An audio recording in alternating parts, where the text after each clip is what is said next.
may have a different issue and you may wish to choose that. So what is the evidence around milk? Well, there isn't much, is the honest answer. Most of the studies that have allowed an interval and then assessed gastric contents have actually used black tea or coffee, or often just water or juice. But there was some quite elegant evidence produced by Roger Maltby, who of course is the first person really to challenge that nil by mouth from midnight doctrine so many years ago. Sadly never published, but what they did was they made a model stomach, which basically comprised a glass vessel with a burette tap at the bottom. It contained acid at the normal stomach pH, and then they added to that model stomach milk using little cafeteria type pots. And when they added one pot of milk to the model stomach, then the fluid just simply ran out of the tap perfectly easily, and there was no problem at all. When they added 3 cartons of milk, then the milk and the acid combined, tended to curdle, form small lumps. This blocked the tap and there was no free flow. So they concluded that 1 or 2 cartons of milk added to coffee would be safe. There are, of course, limitations to that. It's a rigid glass vessel. There's no mixing, there's no churning, and also it's a rigid orifice. There's no ability to stretch, to dilate, so even quite small clumps would get held up. Whereas in the real situation, in the real stomach, you would imagine that small clumps would still pass through and gastric emptying would still be reasonably normal. So I think, again, the evidence from this model is actually quite conservative.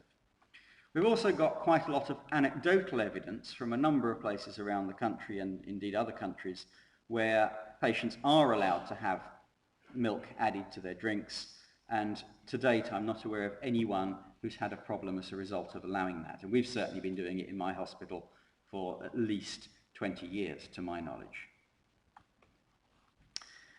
Moving on, we have added to our basic recommendation about 2 and 6 hours that patients with obesity, with gastroesophageal reflux, with diabetes, and pregnant women who haven't yet gone into labour can all follow those same guidelines. We have added the caveat to that this is with regards purely to safe fasting intervals, and that obviously there are other aspects in those conditions that may or may not alter the overall management of those patients. The evidence for this is much, much less strong, because quite often these specific groups have been excluded from studies, but there are a few studies, and again a wealth of anecdotal and sort of personal experience that suggests that these conditions don't have a marked effect on gastric emptying. So a weaker recommendation and a weaker level of evidence, and that's clearly shown. We've also recommended that patients should not have their operation cancelled or even delayed simply because they're found, when they come into the hospital, to be chewing gum or sucking a boiled sweet or smoking. And again, this is a little different from some of the other guidance.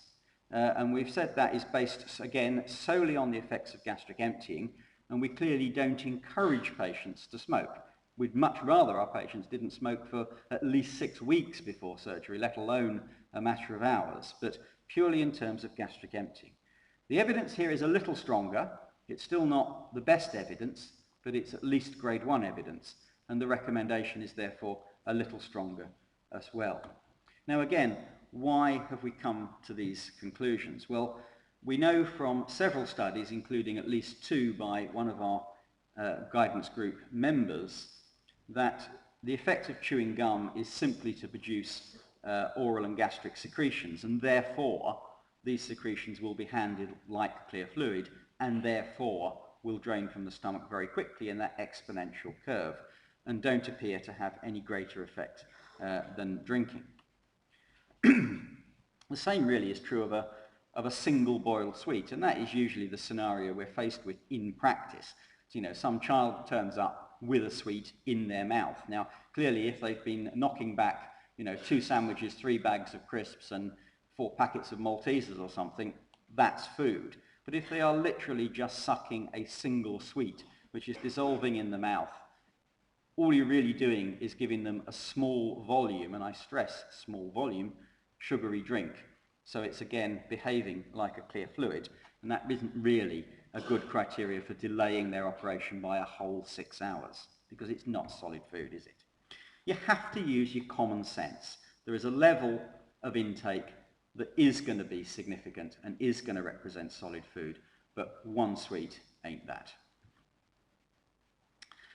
There are some further recommendations I won't go into in great detail. We have recommended that for infants and children, the guidance is essentially the same, 2 hours for liquids, 6 hours for solids, but we do recognise good evidence that breast milk is cleared from the stomach rather quicker than other species of milk, which is perhaps not surprising because at the end of the day that's what we're designed to handle, and so you only need a 4-hour interval for breast milk, after which the child can still have clear fluids for 2 hours.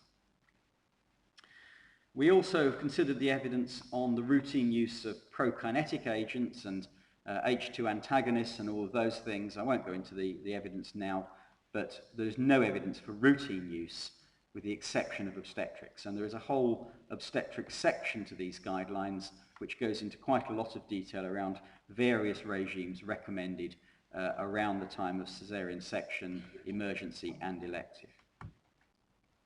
So again, the evidence on that. And then finally, some advice on oral carbohydrates that you're going to hear from Baz in a minute. The last section we've dealt with, perhaps appropriately, is around the resumption of fluids after surgery. And the guidance there says that adults and children should be allowed to resume drinking as soon as they wish after elective surgery. Again, with a caveat, and that is that we shouldn't insist on it, because we do know that if a patient is feeling slightly queasy or a little nauseous, then forcing fluids on them is actually likely to make that sickness worse, which will have the effect of delaying surgery. And there is good evidence, certainly in the day surgery arena, which is really where this is relevant, that if you insist on patients drinking before they're allowed to be discharged, the only impact of that is to delay discharge, and in fact to reduce the number of patients that can be discharged on the day of surgery. It is perfectly safe to let the majority of patients go home if they have chosen not to drink.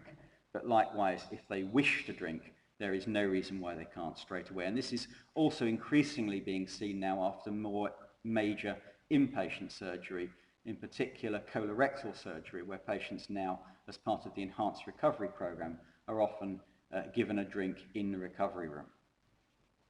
The evidence again for this is quite strong, and therefore the recommendation is quite strong too. So that really allows me to conclude on a fairly positive note, which is to tell you that you can basically start drinking anytime you want, and indeed at any age. So I will leave it at that. The guidance will be available soon in the European Journal. We'll do questions when you've heard from the other speakers as well. So